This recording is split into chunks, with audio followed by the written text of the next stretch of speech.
we have a couple in Lincoln watching, so I hope you enjoy it, but you'll miss out on the tasting later, I'm afraid, unless you have some close at hand in your kitchen. What I would like to do is welcome Alastair Milligan from Gordon Macphail, who's come across from Elgin to talk to us tonight. And it's got three parts, I guess, to the evening. First is a talk about the history of the company, and I think it's a fascinating history. And then there'll be a little bit of talk about the new distillery in Grantown, which is just opening, and some of you I know some of you have already managed to visit there, and I'm sure most of us will get there early in the new year. And then finally, for those of us in the hall, there will be a whiskey tasting. And so for those live streaming, I'm sorry to say that's where you'll have to depart.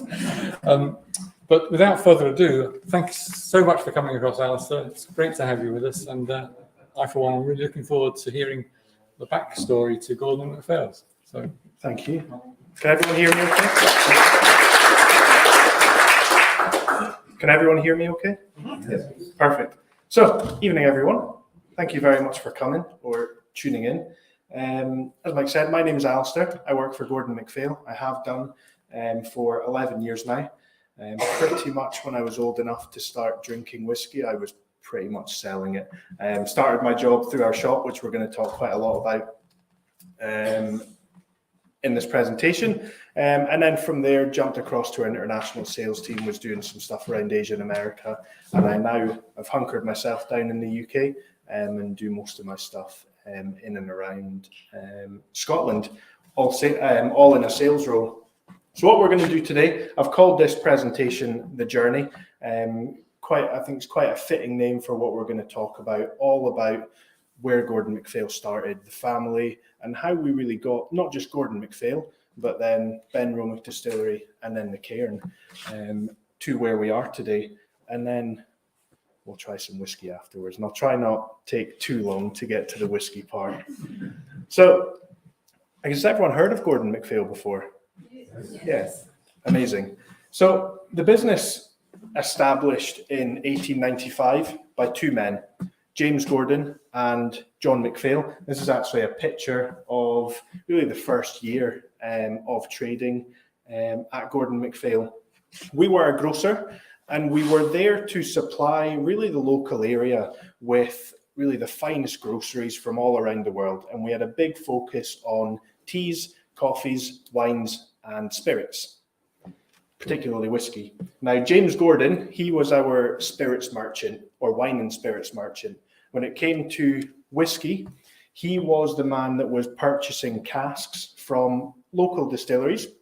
He would then take those casks back and blend them. We would supply blends in kind of stoneware ceramic jugs, very similar, not these, but very similar to these. And particularly for the local area, they would come in, they would buy their jug, go away, drink their whiskey, take their jug back, get a top up, off they went. That was our business in those days for whiskey. Very, very humble beginnings. But it didn't take very long for demand to catch on. And then we started loading massive vans up with whiskey and delivering to mainly businesses around Scotland. I know, I don't think you would get away with that today, would you? I think health and safety would have red tape all over that.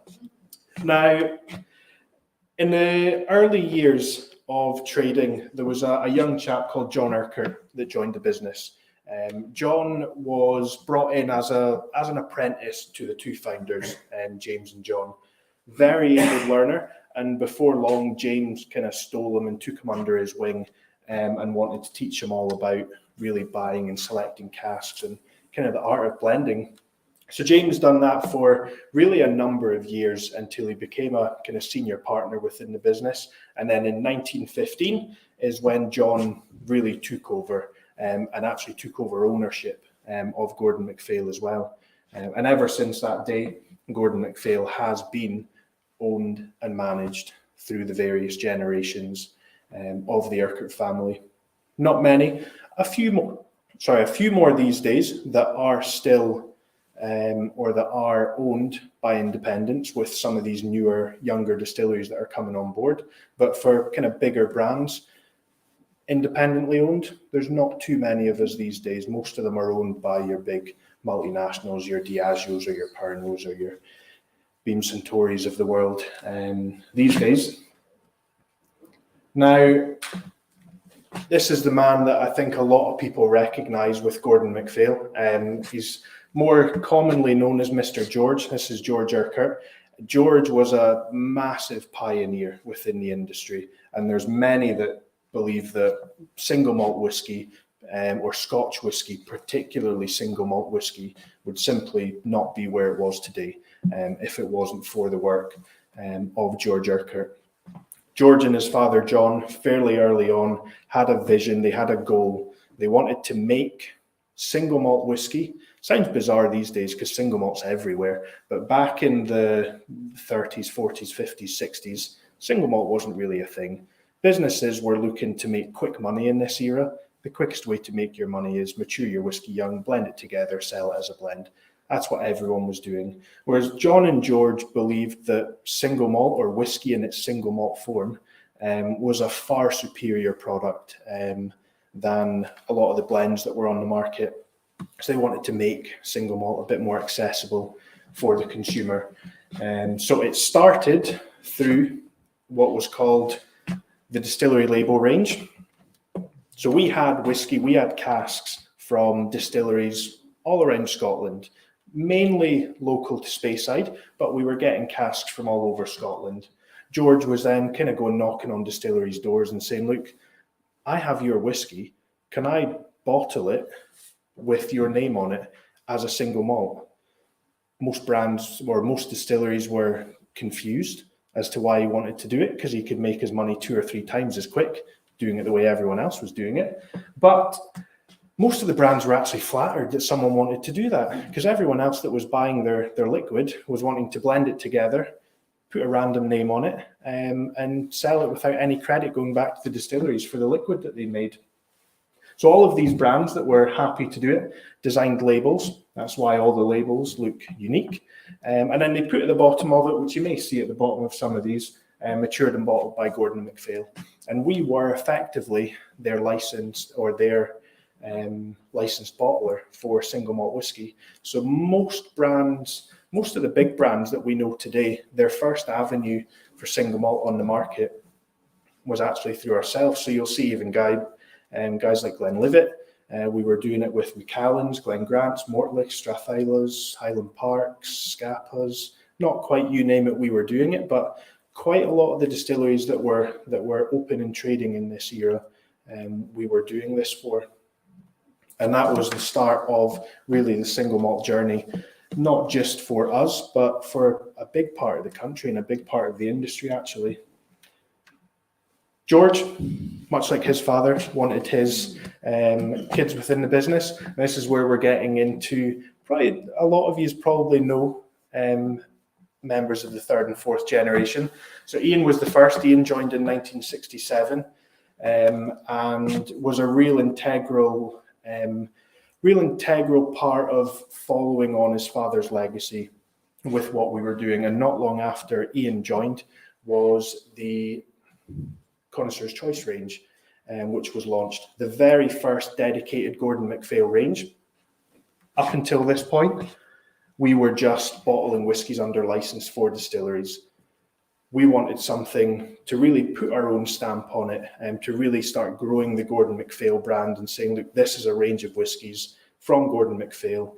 And that's when the Connoisseur's Choice range was born. Being called the Connoisseur's Choice range, they were aimed at the connoisseur, something that a bit more of a serious whiskey drinker would like. Going from the back right, that was the very first iteration of the Connoisseur's Choice range, and then over to the far left. And then you can see over time, there's been many different iterations of the Connoisseur's Choice range up until the most recent front and center, which is what we do today. And that was part of a big rebrand in 2018 to really change a lot of what we do at Gordon Macphail. And the Connoisseur's Choice range today is still very much what we believe the connoisseur is looking for. What the connoisseur is looking for today compared to what they were looking for back in 1968 is probably very, very different. And so the range evolves as the industry evolves and as the whiskey drinker evolves. So today, a lot of these are single cask bottlings, very limited. What's available now will be very different to what's available in 2 or 3 months' time.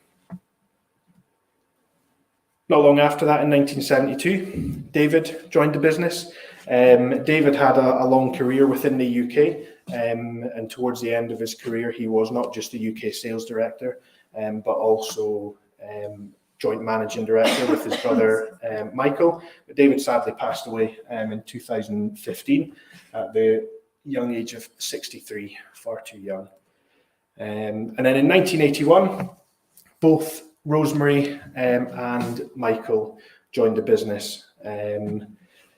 Rosemary kind of joined after raising her family and then became a company director in 1990. And then Michael was a chartered accountant, so he came into the finance role at Gordon Macphail, and then later on in his career took a bit more responsibility into export. He was doing quite a bit of traveling and also whiskey supply, which is really the production of our whiskies, overseeing that. The third generation were very, very integral to owning or buying our first distillery, which I won't talk too much about just now because we'll get into Ben Romick later. But the third generation were the generation that brought Ben Romick to Gordon Macphail. 2000, this is when we start to see the fourth generation move into the business. We have Stephen Rankin join in 2000. Stephen is Rosemary's son. And today he's got a fancy title. Stephen's our global director of prestige. So Stephen's got Gordon Macphail's black book, and he's rubbing shoulders with a lot of these high net worth individuals and people that would be buying some of our very expensive, very rare whiskies.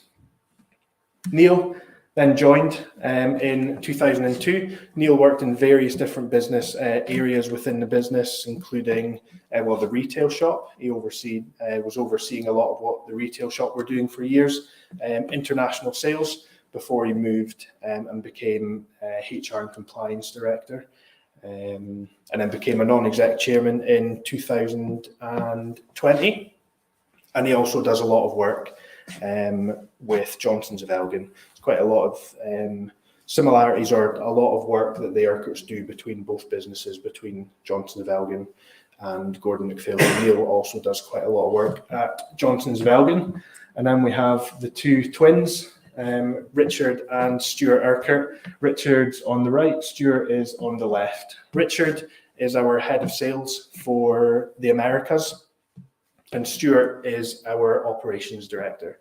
So operations director, everything today with buying casks, purchasing spirit, overseeing maturation, point of bottling, and everything that happens at our distilleries is really what Stuart oversees. And then if you remember that photo I showed you very first with the old, with the picture of the shop with all the employees standing out front, the Urquharts replicated that years ago, standing outside of the shop. And we are actually, for businesses that were established in this era that started as grocers, we are the only business that still have this original site, and we still operate out of our original site. Now, 2010 saw a massive jump or a massive leap in really what we're about at Gordon Macphail, and this is when the Generations range was born. Now, the Generations range today is for our oldest and rarest whiskies, and the first one, which is the first one on the left, that was the first Mortlake 70-year-old, which was the oldest whiskey in the world at the time, matured for 70 years. And then not long after, we had the Glenlivet 70-year-old, which we had 2 releases of. And then 5 years later, we then had a Mortlake 75-year-old, again, at the time, oldest whiskey in the world. So we're kind of just trumping ourselves every 5 years with the next oldest whiskey in the world. But no one else has this kind of liquid. And it's all to do with the foresight and the goal that the Urquharts had decades ago to start laying whiskey down for single malt a lot earlier than anyone else did. 2014, you might recognise, if you've been following the Cairn and what the Cairn are doing, you've probably seen Ewan plastered everywhere. Ewan, when Michael and David retired as joint managing directors, Ewan became CEO at that point in 2014. Then in 2017, Ewan became our managing director, first family member since really John Urquhart to really steer the company, but it's been doing a very, very good job. 2018, I mentioned earlier, the big rebrand of what we do at Gordon Macphail. I'll talk a little bit more about that when we're kind of in the whiskey tasting part of it, but we start at the bottom with the Discovery range. We still have the Distillery Labels range and the Connoisseur's Choice range within really the heart of the portfolio with what we do. And then as we jump up to the Private Collection range, much older, rarer whiskies. And then we do still have the Generations range, which surpasses the Private Collection range. This was the most recent Generations release, which was last year in 2021. This was a Glenlivet 80-year-old. And we had a world-renowned architect, Sir David Auger, design the bottle and the box, which is why it looks completely different to that teardrop shape that we had done before. And a grand picture of the shop. Now, Benromach. So the family always had a desire to own their own distillery. They actually tried for the first time in the 50s to buy Strathisla Distillery. And I believe Mr. Urquhart went to the auction. Strathisla was dormant for years. It was going to auction to be sold. But in walked an agent from the Chivas brothers at that auction. Strathisla is owned by the Chivas brothers today, so I think we know how that auction went. But that desire lay dormant. They were very particular with the type of distillery that they wanted, and nothing really came to market after that until 1993, when they managed to purchase Benromach Distillery. Now, we purchased Benromach from, today we know them as Diageo. Back then they were called SND. So we purchased that off them in 1993. It's a very nice little mark that's still at the distillery, which marks the very last filling that SND, the distillers at the time, signed off on the 24th of March 1983. So when we purchased it in 1993, the distillery was dormant for 10 years. SMD had mothballed it, which basically just means you kind of just close the doors. You're not producing anymore. But if you opened the doors up and you went in with a little bit of TLC and dusted off the cobwebs, you could probably kickstart production again pretty easily. So it had been dormant for 10 years when we purchased it. When we were trying to decide and curate the style of whiskey that we wanted to make at Benromach, we took a lot of inspiration from what we call our liquid library. So what this is are sample bottles from whiskies all the way back from, some of them are dated to the late 1930s even. Young whiskies, 8-year-olds, 10-year-olds, 12-year-olds, 15-year-olds, but from the 30s and 40s and 50s and 60s. So what we done is we took a selection from Speyside distilleries, decade by decade, and we wanted to see how whiskey evolved decade by decade. We knew we wanted to produce quite an old school style, a very traditional style at Benromach, and we noticed a very big change in the mid-1960s. So this is really when your big commercial malting plants came online. So previous to this, all distilleries were malting their own barley on site. And a process of malting barley to dry it is you would burn, back in this era, you would burn peat, a mixture of peat and coal. They were the two most accessible materials to burn to dry your barley. Burning peat is what gives whiskey smokiness. So all whiskies had a bit of smokiness pre-1960s, pre-big commercial malting plants. It wasn't until those plants came online, they introduced air drying, that smokiness started to fade away, and we noticed a big change in the style of whiskies at that point. So that's really what the style of whiskey that Benromach produces is all about. It's what we call a pre-1960s style of Speyside whiskey. And a lot of people ask us, how do you know that's what pre-1960s whiskey was like? Well, this is how we know what pre-1960s. So we call this Scotland's liquid library, or Scotland's liquid history, because you can go back and look at what whiskey was like in any era, really, which is quite a unique experience these days. If you're lucky, you might get to try whiskies from 1950 and 1960, but they'll probably be 50-year-olds or 40-year-olds or something like that. To get to try an 8-year-old or a 10-year-old from the 40s or 50s, it's very unique these days.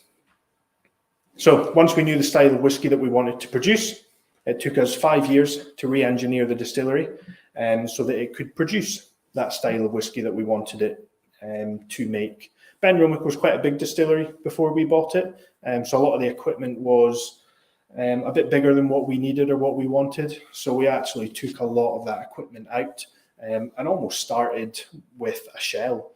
Michael describes it as we started like an artist with a blank canvas. We had the building, we had the brand, and we just needed to put the equipment in that we needed to then produce what we wanted to. So King Charles now came and reopened the distillery in 1998, and he signed cask number 1. And then a few years later, we released the first product from Benromach, which was called the Benromach Traditional, which was a 5-year-old malt at the time. And then about 5 years later, we released our Benromach 10-year-old. And as you can see, the 10-year-old has gone through a few different iterations since its release, with the most recent, as you'll see on the table here, which is, you'll see on a picture later, is actually going back to quite a traditional style and quite traditional branding with Benromach. Looks very modern, but it harps back to a lot of what the old school branding of Benromach was like. So our portfolio these days, we have a 10, we have the cask strength, a 15 and a 21. So we'll have been producing at Benromach for 25 years as of next year. So time really does fly. And then we also have a contrast range, which is our experimental stuff that we do at Benromach. So we have a fully certified organic, and then a peat smoke, which is if you're a peat head, you like your smoky whiskies, you're a peat monster. We've got the peat smoke for much more heavily peated style. Very humbled. Especially over the last, I would say, 5 to 6 years, the brand has been picking up an unbelievable amount of awards. It's getting a ton of recognition. And most recently, there's 2 awards that we won this year, which we're particularly proud of. One is the Platinum Award for the 15-year-old. So this was at the San Francisco World Spirits Competition.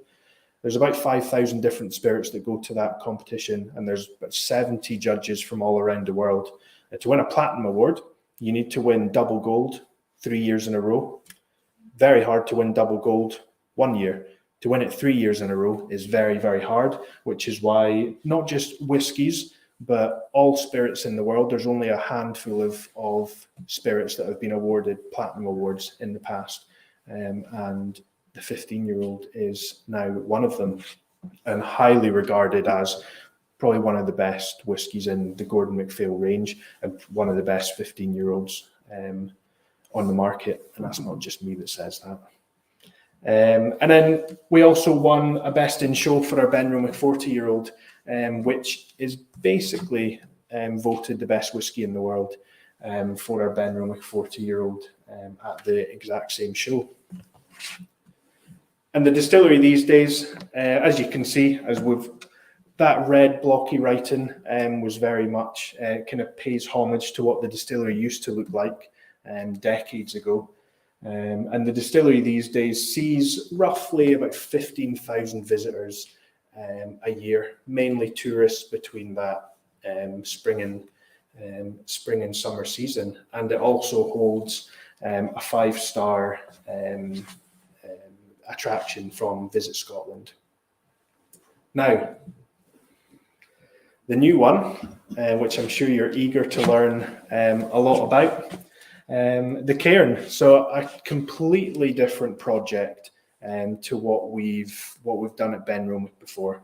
with Benromach before, there was already a brand, there was already a building that we revived. This is starting from absolutely nothing and building a distillery and a brand from, well, nothing really. So it's a big project, it's a big venture that we're all massively excited about. And I know some of you have been already. It's very, very impressive. I'm a bit of a whiskey nerd. I've been to loads of distilleries, and I was very, very impressed when I seen what the guys have done at the Cairn. It's amazing. So it started from the early designs and initial concepts for the distillery, which a number of you potentially seen these. Went from there to, I guess, initial building and initial construction last year. Morrison Constructions were appointed as the main contractor. To then a big step in the journey was the installation of the equipment. So these are the stills going in at the Cairn, and these were all made by Forsyths in Rothes.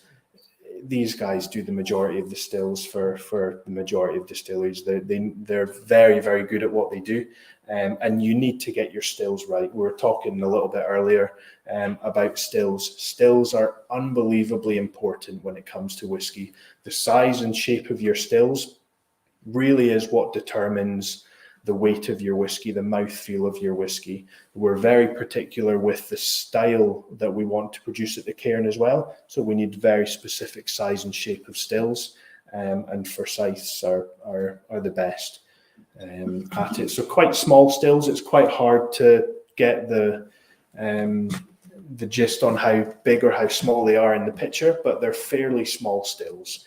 So quite a heavy-bodied style that we're trying to produce at the Cairn, which we know is perfect for long maturation, which is what we're trying to do. We're getting towards the end of the production stage, and it gives you an idea, if you've not been yet, at the size of the building. It's a big site. And then in June this year, this was the final brick being laid on the roof in June. Now, from day one, we're part of the Cairngorm National Park, and we took a big stance that this is our home, so it's our responsibility. And there are too many to mention just now. A number of environmental projects that the Cairn is part of, but some of which we're already starting to see some very, very good results with. So our roof at the Cairn, we believe, we're not 100% sure, but we believe it's the largest green roof on the Cairngorm National Park, and it's carpeted with wildflowers. And already we've seen thousands of bees and dragonflies attracted to the area, and it's proving itself to be a bit of a haven for growth of particularly bees. And then we've also, through planting trees and also the installation of a wild pond, is there to support growth of these little golden-eyed ducks, which are actually quite rare and protected and endangered within the UK. And we've actually fairly recently, only over the last month or so, had some great news that through some of our efforts, we've already seen an increase in the population of golden-eyed ducks by 8%, which is amazing. First cast were filled by both Stuart and Mary Winters, who is the distillery manager at the Cairn. That was just earlier this year. And then maybe a little bit of a spoiler here if you're going to go to the distillery, but the visitor attraction at the distillery is unbelievable. The total opposite to what we are and what we do at Benromach. Benromach's very old school, it's very traditional. The Cairn's got that real modern wow factor though. So you start, I won't spoil it too much, but you start in this room, you then move down and get some nice, following the production along, all about casks in here, and then you go through our time capsule. The cairn is for the future. We already have a 70-year-old that we've made for the cairn, which we'll go into how we have whiskey for the cairn a little bit later.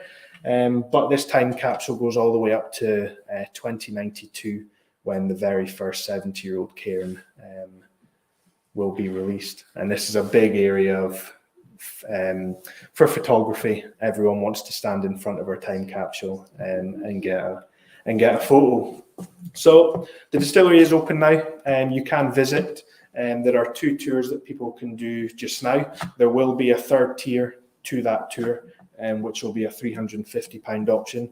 We're not quite ready to offer that. I know we're not quite ready to offer that yet. If you're spending £350 on a tour, it needs to be perfect, and there's a couple of things that we just need to get sorted before we can offer that just now. But that should be very much ready to offer by the start of the tourist season next year. We have our own liquid, which we've obviously a new distillery. We don't have 18-year-old whiskey yet. So what we've done, we've created a range of blended malts that we believe will taste, or we're trying to recreate what the cairn will taste like in 12 years, 18 years. We know the style that we're trying to create at the cairn, so we've got a very good idea of what it will taste like. So that's what we're doing at the cairn. So this 12-year-old that we're going to try, and then this 18-year-old is what the cairn should taste like in 10 or 12 years, or 12 and 18 years. Our plan is not to release any whiskies, any young whiskies. A lot of new distilleries will either sell casks, or they'll maybe do some gin first, or they'll release some spirit for cash flow. We're in a very fortunate position where we don't need to do that. So we're not going to do that. We're not going to rush product to the market. So we're likely going to hold on to the cairn until we deem it ready, which will potentially be 10, 12 years. So yeah, a lot of people within the business, we don't know if we're even going to be here to see, taste, or sell the stuff by the time it's actually ready to taste. And this is just a little snapshot of the 70-year-old that we've created for the cairn, which can't really see it too well there, but it's an incredibly impressive bottle that mimics the shape of the logo of that cairn there. And then that's kind of the end of this part of the presentation. If anyone has any questions. Yeah, thank you very much. That was really that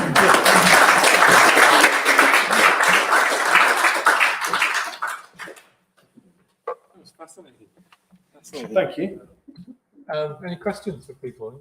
I saw you all like to do £350 tour. What about a £10 tour? Yeah. I mean, the 2 options that are there. So if I remember right, the entry option is £20 or £25, and then there's a £60 option above that. There is a cafe in there as well. My understanding for now is that the cafe is only there to be used for people that are doing tours. They don't have the resource to take people that are on tours and also walk-ins for the cafe just now, but that will hopefully be an option in the future. But I'm hoping it's an option for the future because the food is unbelievable up there. And the menu's been designed by a Michelin star chef, and it's Scottish style tapas that you get up there, but it's phenomenal. It's very, very, very good. Did you use the liquid library to the cairn, to try and anticipate what the whiskey was going to be like in 12, 15, 18 years' time? Not so much. What we've done with these is based on a few different things.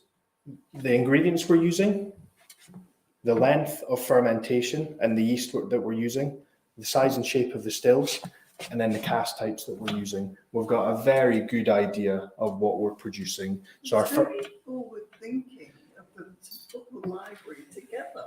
yeah. Well, the Urquhart family are known as hoarders.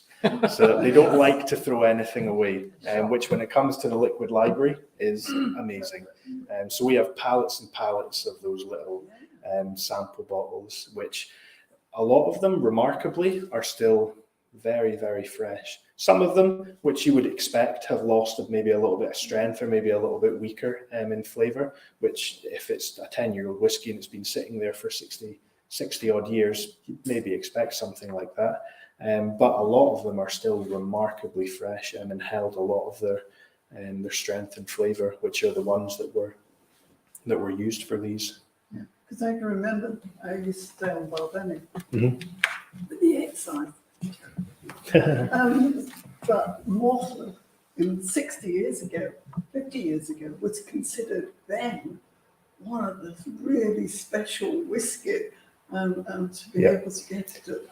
Yeah, Mortley, did you say? Yeah, I mean, still today, between, I guess, blenders in the blending world, Mortley is regarded as kind of A+. It's phenomenal because of its weight. They've got their similarities with us in the style of spirit that they try and produce. It's a very heavy, very viscous, very oily style spirit. It's known as the Beast of Dufton because it's so heavy and so oily. And there's not too many other whiskies like it. So for blending, when you're blending, you want something to create a bit of a backbone for your blend, a bit of strength, a bit of rigidity, and Mortley's that for quite a lot of blends out there because of that style. There's one or two hands went up. Graham's first one. When you bought Ben Roma, did it come with any stock, or was that all? Yep. So I guess two things. One, we purchased everything at the distillery at that time. So any maturing stock that was still in the warehouses, we purchased that as well. But also through the Gordon Macphail side of the business, we were getting fillings from Ben Roma before it closed in 1983.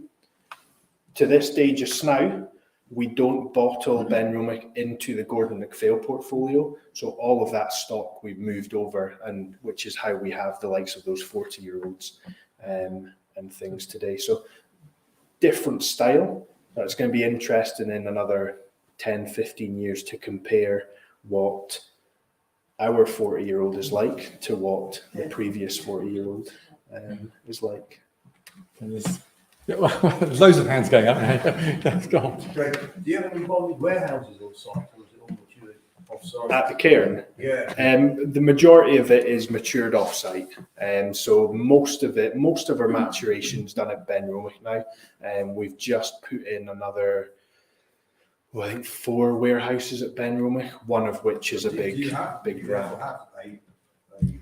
The plan is to put a warehouse at the Cairn. There's nothing there just now, but there is plan to have one, more for visitors than anything else, to show maturation when someone's visiting. But the majority of maturation is done mainly at Ben Roma, but a little bit at Gordon Macphail as well. Yeah. There's a plethora of new distilleries being built. Tell me about it. And the established distilleries are selling their product for more and more outrageous prices. When is the bubble going to burst? Yeah. Question just for the YouTube people about when's the bubble going to burst, given the growth in the distilleries? I think it's a very, very interesting question, because in another 5 or so years, I think some of these big distilleries that are kind of guaranteed shelf space just now with retailers, I think are going to have to start to fight for that shelf space because of all these new distilleries that are coming online, that will probably be a lot more competitively priced than some of these bigger brands that are becoming very, very expensive. So I think it's maybe not something just now, but in 5 or so years, it's something that they will seriously have to think about.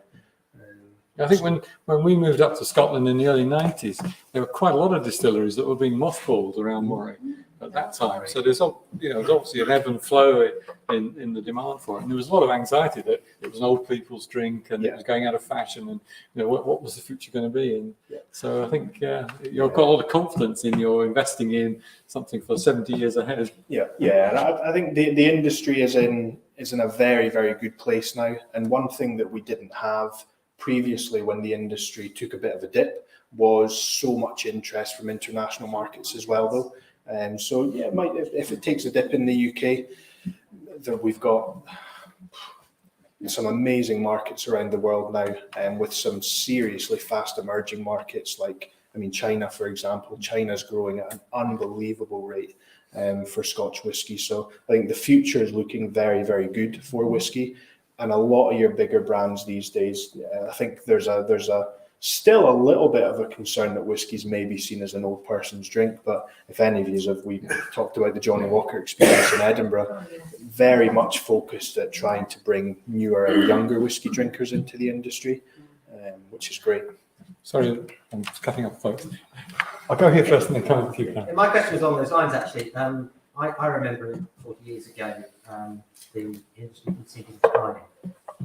When did that decline start? When did the upturn start? Did we get to the stage where every distillery that was closed reopened, as well as new ones being built? And you've commented to a certain extent on the answer, but is this wholly due to the expanding markets, the expanding range of countries within which it's sold, that has been this upturn? Yeah. So the question, just for you two folks, the question is about the ebb and flow. When did the whisky industry decline, and what were the reasons behind it, and how confident are you about the growth in the future? So I wouldn't be able to put an exact year as to when we seen the last decline, and I probably wouldn't be able to put a year on exactly when we started to see the real increase in demand. I've been working in the industry for 11 years now, and the industry, even in those 11 years, has seen a little bit of ebb and flow. But I would say the most rapid increase has been over the last probably 10 years with the whisky industry.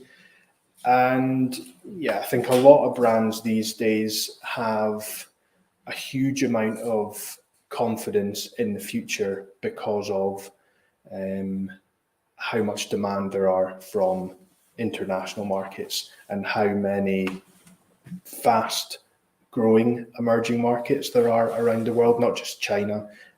India is very fast emerging. There are some smaller markets around Europe that are very fast emerging as well. So there's an unbelievable amount of demand for Scotch whisky that we've just never had before. But not all the distilleries, and I think probably some brands are probably kicking themselves now that not all those distilleries that closed in that kind of early to most of them closed in the early to mid 1980s, but not all of those that closed at that time have reopened. Quite a few of them have, but not all of them. And quite a lot of them were just simply demolished or repurposed into housing and things like that. Is it because of better marketing, or is it just growing economies in the countries that are expanding? Probably a little bit of both, to be honest.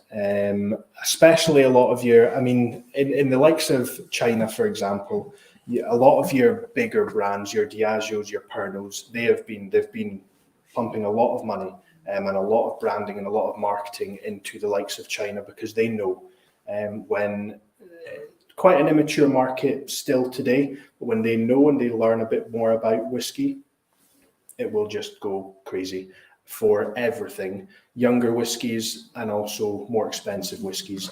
I think the current stat is there's over 1 million millionaires in China, and with how whiskey is seen as a status symbol over there, to show how wealthy you are, and they love to do that. Older whiskies will just take off, but they need to learn a little bit more first. So that's a lot of that is what the bigger guys are doing just now. They're trying to crack China and teach them a lot more about whiskey. Carol, you want to go? Just a simple question. Are they still doing their own, making their own malt? Are they doing their own malting? Not anymore, no. Penrose doing its own malting. Yeah, No, not anymore. That's the part of the process that we don't do just now at Ben Roma. There's very few distilleries that malt on site these days.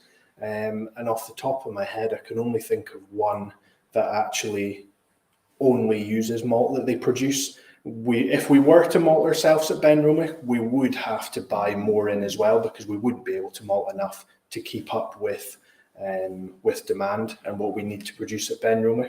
So most distilleries that do a bit of malting on site, they also buy in a bit as well.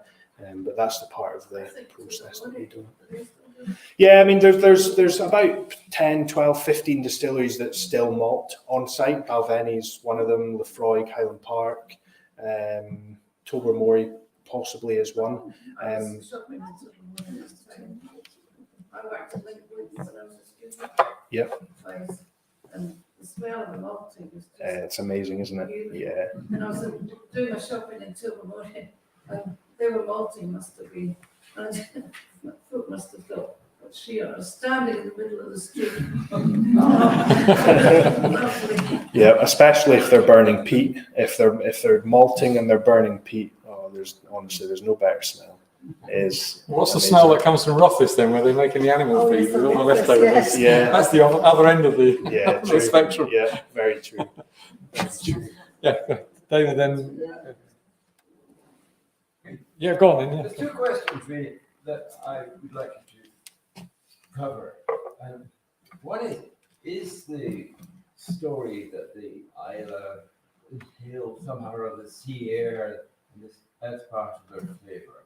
And is the source of the spring water that you're using make a difference as well? Or is this just a little bit of So is the sea air or the spring water make any difference to the flavour of the whiskey? Yeah, yeah. What's your source of water at the Cairn? So what's the source of the water again? So it's all drawn. So the Cairn is all drawn from the Spey, which is one of the reasons why there's so many distilleries in Speyside, is because of the River Spey, and we all draw our water source from various different parts of the Spey River. Water definitely does have an impact on the style of whiskey that you produce, and sorry, I forgot the other question. So casks do a bit of, so casks breathe. You've probably heard of the angel share, but what's covered less so than the angel share is also the absorption that you get from casks. So casks will absorb some of that local climate. So something like Hope Pulteney is probably one of the most well covered and well known, because their distilleries are right by the coast. You've got a lot of that kind of maritime saltiness and a bit of that sea air brininess that is actually absorbed into those casks and into that whiskey. So Old Pulteney calls themselves the maritime malt because of that. And I think on a lot of their tasting notes, they have some kind of reference to salt or maritime or something like that. So it definitely has an impact. You're hogging it over, the two of you. Go on, go for it. You're not doing your own malting anymore, so when you put in an order with the malt people, you ask for a specific recipe, you want it smoky, not so smoky, or? Yeah. It's the malting tailored to your requirements. Yeah. So we work with 3 local malting plants. One is in Inverness called Baird's, one is in Bucky called Bourt Malt, and one is in Port Gordon called Crisp Maltings. So we order barley to our specification. So from type of barley to how peated we would like our barley. So it's done on a kind of ppm scale. So if you go over to Islay, where you get the kind of majority of your smoky whiskies, Bunnahabhain would be your kind of least peated Islay. Just for core range releases, Bunnahabhain 12 would be your least at about 2 ppm.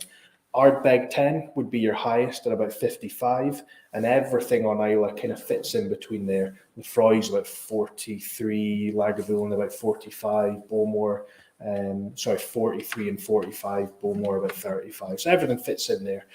So Ben Roma, we have Benroma peated to between 10 and 12.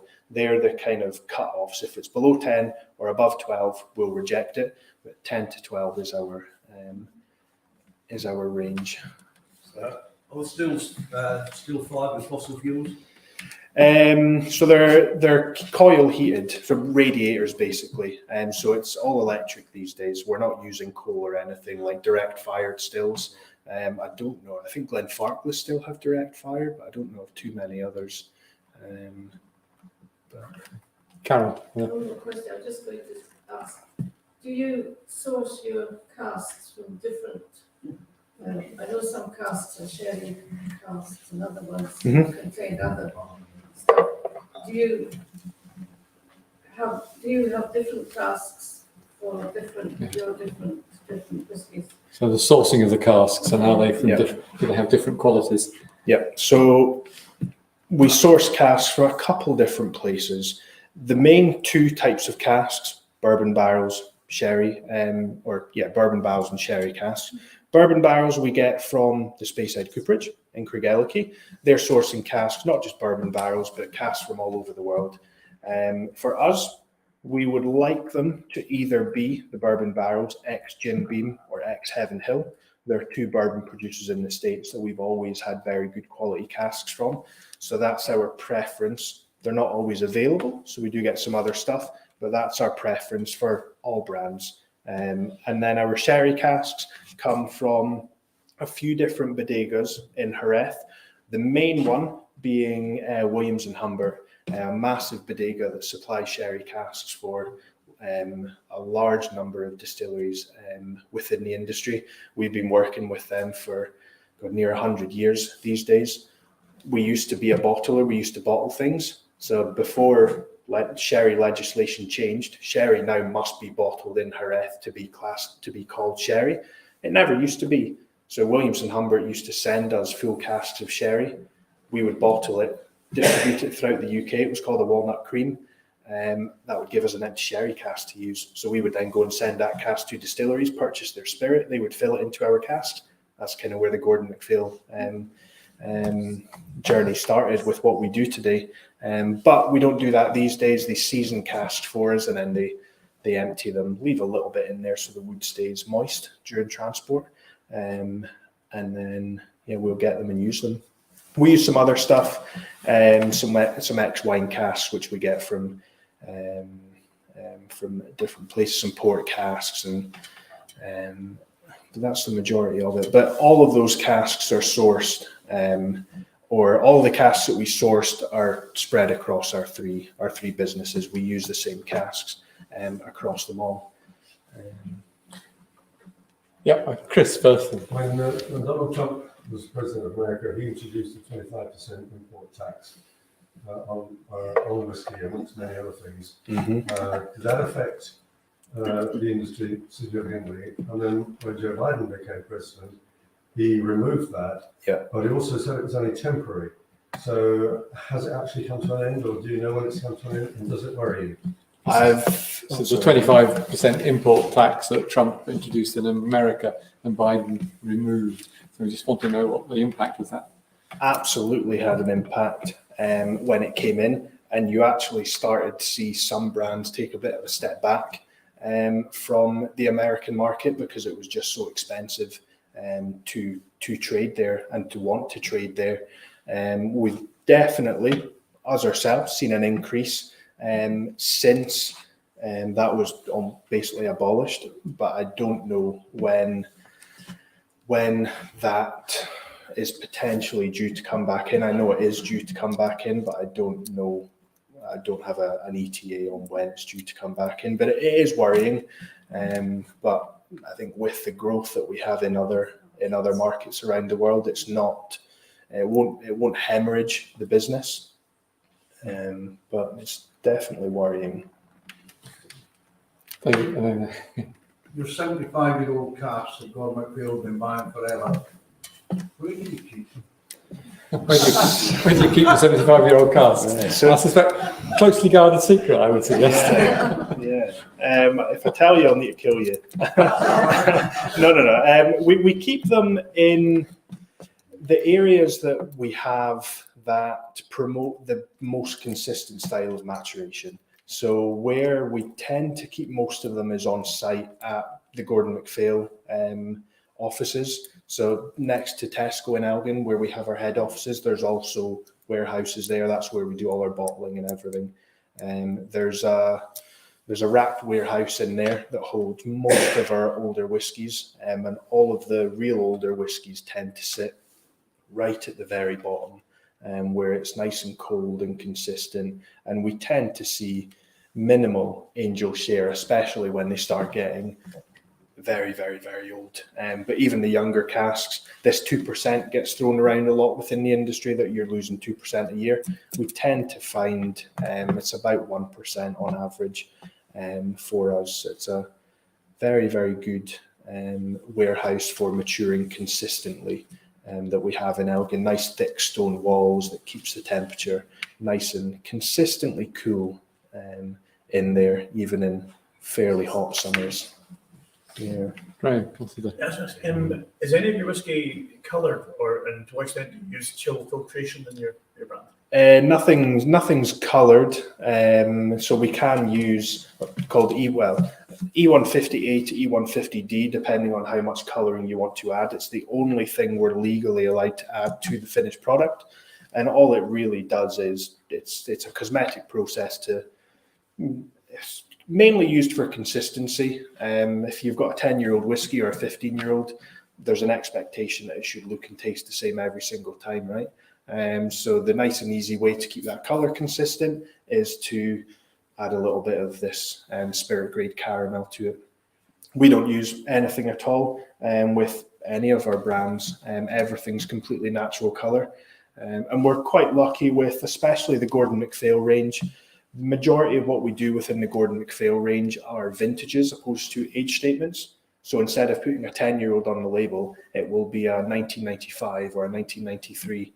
There's no expectation when we move from a 1993 to a 1995 that it should look and taste the same. It's a completely different batch, and most of them are single casks anyway, so there's no consistency to worry about either. Chill filtration, we do it, and really the kind of golden rule is if the whiskey is below 46% for the majority, it will be chill filtered. So with, I think all of these whiskies actually, none of these whiskies, if you were to add a little bit of water to a non-chill filtered whiskey, you might see it go slightly hazy or slightly cloudy. Nothing wrong with it. It's just fatty acids and other minerals reacting to that change in temperature or addition of water, and they bond together and they create this haze. But you would be amazed how many, when I used to work at our shop, you'd be amazed how many emails I would get on a weekly basis. Bought your whiskey, added water to it, went cloudy. What's wrong with it? Never buying your brand again, and it just goes down the drain. Oh no, don't do that. But we have a process to stop that from happening called chill filtration. So we're chilling the whiskey down before we bottle it, and we pass it through a series of carbon filters. The chilling is promoting that chemical reaction that makes those minerals bond together, so they're easier to strip out. Naturally, by doing that, there are some esters and flavor compounds attached to these fatty acids and minerals. So you are affecting flavor a little bit, but you need a very good nose and a very good palate to tell the difference between the two. So we do it, and you can also chill to different levels. So we chill to about +5 degrees. So if you're adding water, it should stay clear. If you're throwing ice in there, it might go slightly cloudy. But there are brands that chill to -, so that even if you're adding ice, it stays completely clear. Well, I didn't know there was so much to know about a glass of whiskey. Yeah, I know. Yeah, just one last question before we go and take this. You're talking a lot about the emerging markets, but also India and Japan. They're getting very good at distilling and making whiskey, aren't they? Is that a long-term threat, or do you think that Scots whiskey has a place that will always make it unique? Yeah, so I mean, Scotch whiskey is much like champagne. Only whiskey made in Scotland can be called Scotch whiskey, much like only sparkling wine made in Champagne can be called champagne. So Scotch whisky is always going to have that appeal, especially to foreign markets. I think it's fantastic what the kind of whiskies we're getting, not just from Japan and India, but I mean, most countries out there are making some really, really, really good whiskey these days. What about the English? Yeah. I mean, there's some fantastic whiskey. Adams.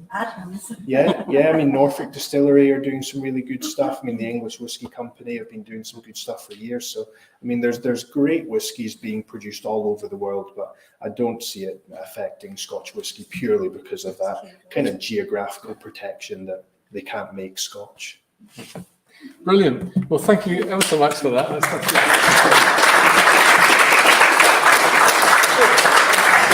I'm slightly embarrassed, but we do, as a gesture, we give you a bit of cheap plonk. No, I appreciate that. Thank you so much. It's been really, really good. For those on YouTube, I'm very, really sorry that you can't join us for the tasting now, but I hope you've enjoyed it, and we'll hopefully see you again in the new year in our next talk. For those of us in the hall, we now have a treat of being able to sample some of the produce. So we can just slowly make our way here, and Alastair will talk to us about the whiskies as we're consuming them. Some of us are driving, unfortunately. We can sniff it.